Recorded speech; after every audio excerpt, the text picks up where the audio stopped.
Hello, ಇವತ್ತಿನ ವಿಷಯ the role of the family to upbring the baby. So ಒಂದು ಫ್ಯಾಮಿಲಿಯ ಒಂದು ಕುಟುಂಬದ ರೋಲು ಅಥವಾ ಮಹತ್ವ ಏನಿರುತ್ತೆ ಒಂದು ಮಗುನ ಬೆಳವಣಿಗೆಗೆ ಅಂತ ನಾವು ಇವತ್ತು ತಿಳ್ಕೊಳ್ಳೋಣ.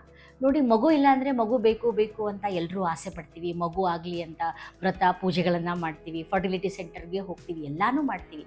ಒಂದು ಮಗು ಮನೆಗೆ ಬಂದಾದಮೇಲೆ ಆ ಕುಟುಂಬದ ಸದಸ್ಯರು ಹೇಗಿರಬೇಕು, ವಾತಾವರಣ ಹೇಗಿರಬೇಕು, ಯಾವ ರೀತಿ ಸೃಷ್ಟಿ ಮಾಡಬೇಕು ಅನ್ನೋದ್ರ ಬಗ್ಗೆ ನಾವು ಯಾವಾಗಲೂ ಅದ್ರ ಬಗ್ಗೆ ಯೋಚನೆ ಮಾಡೋದೇ ಇಲ್ಲ. ನೋಡಿ, ಮಗು ಹುಟ್ಟಿದ ಮೇಲೆ ಈ ಕುಟುಂಬ ಅನ್ನೋದು ಮೊದಲನೇ ಶಾಲೆ. ಫ್ಯಾಮಿಲಿ, ಎಸ್, ಶಾಲೆ ಅನ್ನೋದು ಮೊದಲು ಫಸ್ಟ್ ಸ್ಕೂಲ್. ಪೇರೆಂಟ್ಸ್ ಅನ್ನೋರು ಫಸ್ಟ್ ಟೀಚರ್ಸ್. ತಂದೆ ತಾಯಿಯಿಂದನೇ ಮಗು ಕಲಿಯೋದು.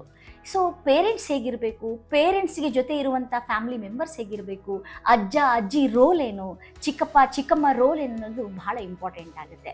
ಯಾಕೆಂದರೆ ಮಗು ಯಾವಾಗಲೂ ನೋಡಿ ಕಲಿಯೋದಿಲ್ಲ, ಅನುಕರಣೆ ಮಾಡುತ್ತೆ. ನೀವು ಮೊಬೈಲ್ ಹಿಡ್ಕೊಂಡ್ರೆ ಅದು ಮೊಬೈಲ್ ಹಿಡ್ಕೊಳ್ಳುತ್ತೆ, ನೀವು ಬುಕ್ ಹಿಡ್ಕೊಂಡ್ರೆ ಅದು ಬುಕ್ ಹಿಡ್ಕೊಳ್ಳುತ್ತೆ, ನೀವು ಪ್ರೀತಿ ತೋರಿಸಿದ್ರೆ ಅದು ಪ್ರೀತಿ ತೋರಿಸುತ್ತೆ, ನೀವು ಗೌರವ ಕೊಟ್ಟರೆ ಅದು ಕೂಡ ಗೌರವ ಕೊಡುತ್ತೆ. ಸೊ ಎಲ್ಲನೂ ಅನುಕರಣೆ ಮಾಡೋದ್ರಿಂದ ತಂದೆ ತಾಯಿ ಆದವರು ಯಾವ ರೀತಿ ಇರಬೇಕು, ಕುಟುಂಬದ ಸದಸ್ಯರು ಯಾವ ರೀತಿ ಇರಬೇಕು ಅನ್ನೋದು ಬಹಳ ಇಂಪಾರ್ಟೆಂಟ್ ಆಗುತ್ತೆ.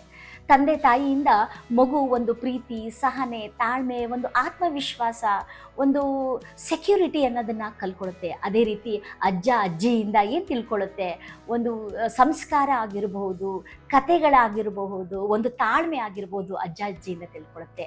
ಈ ಸಿಬ್ಲಿಂಗ್ಸ್ ಅಂತ ಇರೋದ್ರಿಂದ ಅಥವಾ ಅಕ್ಕ ತಂಗಿರೋದ್ರಿಂದ ಫಸ್ಟ್ ಸ್ನೇಹಿತರು ಅವರೇ ಆಗ್ತಾರೆ. ಅಂದರೆ ಇದು ಒಂದು ಭಾವನಾತ್ಮಕವಾಗಿ ಬೆಳೆಯೋದ್ರಲ್ಲಿ ಒಂದು ಸದೃಢತೆಯನ್ನು ಪಡುತ್ತೆ. ನೋಡಿ, ಎಷ್ಟೊಂದು ಕಲ್ತ್ಕೊಳ್ಳುತ್ತೆ ಅಂತಂದರೆ ನಾವು ಒಂದು ಕುಟುಂಬನ ಯಾವ ರೀತಿ ನಾವು ಇರಬೇಕು, ತುಂಬ ಆಹ್ಲಾದಕರವಾದಂತಹ, ಒಂದು ಸಂತೋಷವಾದಂತಹ, ಒಂದು ಗೌರವಿಸುವಂತಹ, ಒಬ್ಬರನ್ನ ಹೇಗೆ ಕರಿತೀವಿ, ಹೇಗೆ ನಾವು ಸಿಟ್ಟು ಮಾಡ್ಕೊಳ್ತೀವಿ ಅನ್ನೋದು ಕೂಡ ಮಗು ಅರಿತುಕೊಳ್ಳೋದ್ರಿಂದ ನಾವು ತುಂಬ ಸಹನೆಯಿಂದ, ಪ್ರೀತಿಯಿಂದ ಮಗುನ ನೋಡ್ಕೊಳ್ಳೋದು ಬಹಳ ಮುಖ್ಯವಾಗಿರುತ್ತೆ. ಸೊ ಮಗು ಕುಟುಂಬದಲ್ಲೇ ಬೆಳೆಯೋದ್ರಿಂದ, ಆ ಕುಟುಂಬ ಒಂದು ಶಾಲೆಯಾಗಿರೋದರಿಂದ, ನಾವೆಲ್ಲ ಅದಕ್ಕೆ ಟೀಚರ್ಸ್ ಆಗಿರೋದರಿಂದ ನಮ್ಮ ವರ್ತನೆ, ನಡತೆ ಬಹಳ ಪ್ರಭಾವ ಬೀರುತ್ತೆ ಅಂತ ತಿಳ್ಕೊಬಹುದಾಗುತ್ತೆ. ಸೊ ನಾವು ಮಗುನ ನೀವು ಪ್ಲ್ಯಾನ್ ಮಾಡ್ತಾ ಇದ್ದೀರಾ, ಮೊದಲು ನಿಮ್ಮ ಕುಟುಂಬನ ಹೇಗೆ ನಡ್ಕೊಳ್ಬೇಕು, ಯಾವ ರೀತಿ ನಾವು ವರ್ತಿಸ್ಬೇಕು ಅನ್ನೋದ್ರ ಬಗ್ಗೆ ಮುಂಚೆನೇ ಪ್ಲ್ಯಾನ್ ಮಾಡಿಕೊಂಡು ಮಗುನ ಮಾಡ್ಕೊಳ್ಳಿ. Thank you.